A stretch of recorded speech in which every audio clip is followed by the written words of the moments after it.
Welcome to Chaotic Insights, where I break down the TV show Chaotic. And the TV show isn't the only thing that's chaotic, so today we're talking about episode 7, Buggin Out. Grab a snack, start your laundry, and we'll dive right in. So, episode summary. This episode, Sarah gets caught in the Danian armory. Then we get the theme song, and we catch the end of Tom's match against a Danian player. Then they call Sarah and learn that her scanner has been taken by the Danians. So the three boys get to rescue Sarah from the Danian prisons. But they get caught. Odo Bathax chooses to let 3 out of the 4 of them go. Sarah stays behind, and Wama helps her escape. So analysis.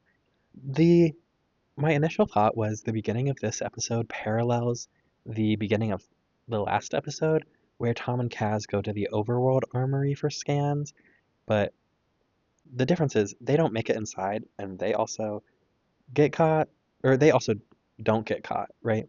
There's different circumstances there with Spider, right? But that parallels this introduction where Sarah is also breaking into an armory for scans, and she has a little headlamp to show how serious she is. But I just think it's interesting how we kind of have the same setup going into two different worlds. So in this episode, we get some pretty good Sarah characterizations. We get to spend some time with her. They paint Sarah as strong and bold and confident and capable, and they establish that she is not a damsel in distress. She would have gotten out on her own with Wama's help if the boys didn't come and mess up her plan. Like, clearly she was annoyed, and she said, I didn't ask for your help, further cementing that, like, she is not a damsel. She could have done this, and she would have, but now that the boys are here, things are kind of messed up, and so they have to make a new plan. She's the one who figures out the new plan for the group to escape, and so that really shows you her wits. The moment where Sarah says, Tom, you're a genius, and then Tom is like, huh? And Sarah goes, well, no, not really. Hilarious. Hilarious. And it's such a funny flip on that trope of there's the trope where somebody says something that's just not related to anything, and then the character goes, you're a genius. And then they like go solve the problem. And you're like, that, you know, maybe it inspired your idea to get out, but in no way were those two things connected, right? And so she acknowledges that. She goes, you may have inspired my idea, but I'm the genius here. you know, she goes, you're a genius. Well, no, not really, because she did all the mental work there, and she establishes the plan. So that's what we get from Sarah: strong, bold, confident, and capable, and maybe a little sarcastic. It just, it's funny. This is the first time we get a proper introduction to the Danians, and so we have to lay a lot of like expositional just information about Danians, and so we get we get information from the battle, and then we also get information from like Mount Pillar. And in the battle, Peyton and Kaz are giving a lot of that information. They tell us Danians are bugs, they're survivors, and they're dangerous. And so we learned about the overworld underworld rhetoric a little bit, but now we're getting a little bit of the Danian one, of that they're survivors and they're dangerous, and that they work together. And in the battle, the battle is used to explain the benefits of hive ability, and we see Lod, he's so physically tired, and then he activates hive, and he gets rejuvenated, which I think is there's a little bit of hypocrisy here because a few episodes ago, when Takinam was sacrificing all her teammates, it was like survival of the fittest mentality. But this one, Lod sacrifices teammates, and it was like when Danians team up, we rock. And I was like, that's a little hypocritical because, a couple episodes ago you were like, sacrifice is bad, but now it's like it's good. And I believe that that is an atypical game mechanic, is that like usually Hive is about what cards are next to you on the board and like getting energy in that way. I'm not entirely sure how it works. I have never used Hive ability, if you will. But I do think the sacrifice is an atypical strategy to Danian strategy. However, I would love for somebody to let me know because it's just an interesting introduction of the first time we learn about Hive is a sacrifice compared to the overworld underworld episode where we were getting all this rhetoric. And so we also get a different we get a flashback in this episode, right? This is kind of the first time that we learn something in a battle and it's flashed back to in the real world of Param. Normally it goes the other way. Like we learn something in Param and then you like contribute it to a match. Think the Vile Driver, like, oh, this is a cool piece of battle gear and it has blasters. Now I'm gonna go use it in a battle. Or like something like that. And so this is a kind of a fun reverse of Tom learns about the location in his battle, and he reenacts the battle to find the Danian prisons. But we get a different visual language for the flashbacks. In the earlier episodes, the flashback was this white vignette. We kind of had an oval, and then it was like a white background. But now this one is just more so like a filter. It's kind of a grayed out filter that makes everything more neutral. And that's just interesting, a something to point out. It's a different visual language for communicating the same thing. Now on to lore. I have to talk about scanners, I do.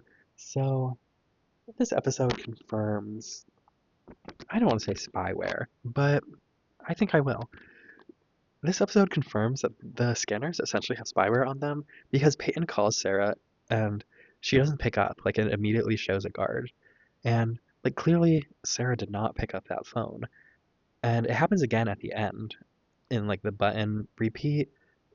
And truly I think this is concerning. Like we need to call the headmasters. If you just call somebody and it like automatically answers, what if they don't want that? It just, this is some lore and chaotic that is making me question.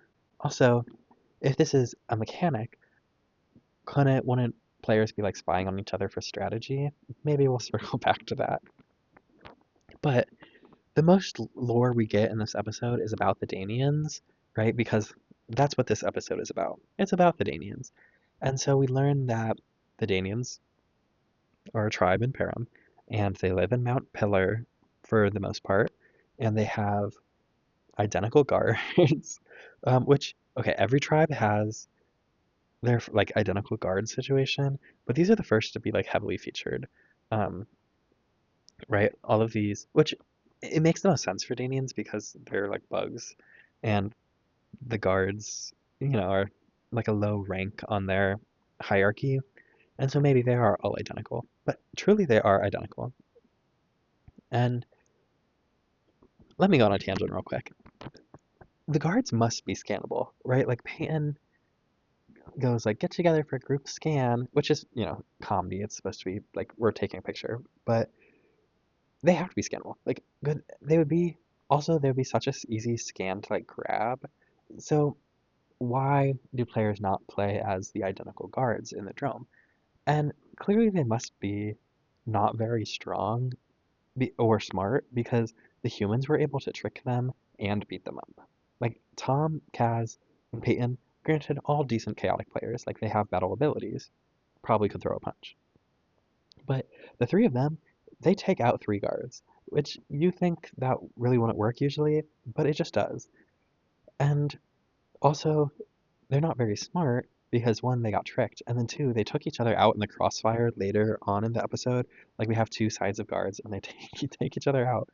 Like, don't take yourself out in the crossfire. Let's use our brains. Let's think. Um, maybe they all share one brain cell, and the guards weren't holding it at that minute. That's actually really funny. But okay, this could be a similar situation to like Bodil, where nobody uses Bodil in the drone because he's not exactly a powerhouse. And like that begs the question of like, are all creatures are all creatures scannable? I think so, probably. But are the only useful scans like the equivalent of like pro sports people? Like anybody could play football, but you're not putting Jimmy who works at White Castle on your fantasy football league because he doesn't play football. He works at White Castle. You know what I mean? And so in Chaotic, it's like you're pulling up to Param and you're not going to just scan any guard on the street because maybe they're not good at battling, maybe they're not smart or strong or fast or whatever. So they're just not useful when they're going up against like Tanith Toborn or Maxor. You know, it's just like it's the equivalent of pulling any Joe Schmo off the street and like having them be a professional baseball player, you know, or like go to the Olympics. Maybe they're not so good. It's just a nice thought experiment there. And the cards that people come to Chaotic with, like you have to be good at the online game in order to get your code to come to Chaotic. And so your deck of online cards has to be pretty good. And so it kind of begs the question of, are the cards people coming in with already so much more powerful than just your average civilian of Param? So it's not like advantageous to go scan everybody. It's more advantageous to like find specific characters, specific people with like reputations. You know, it's just curious. Or besides like powerful or like strength, another strategy would be wisdom. So you think like Nadrin or Almar. Nadrin is very smart and wise and knows all these things. Or Almar with the Vile Driver. Like Almar built the Vile Driver. So therefore, Clay, when he uses Almar with paired with the Vile Driver, like he gets the benefits of the knowledge because he built it. He knows the ins and outs and maybe how to fix it and if there's special surprises built in. And so that could be a strategy of like, you know, maybe you pull up to your local mechanic and maybe you scan them because they know about the gear or they know about the battle gear. Or you pull up to like your college professor and you would scan them because they have knowledge that could maybe help you in the game. But, you know, if you're just pulling up to these three average identical guards that like guard the outside of Mount Pillar, maybe you don't want to scan them. But also, another question. It begs the question, if these guards aren't smart or strong, why are they guards? You know, because they're disposable maybe, but like three average Joe Schmoes, Tom, Kaz, and Peyton, and even like Sarah, were able to, well, Sarah probably poured it in, but like the three of them were able to just to like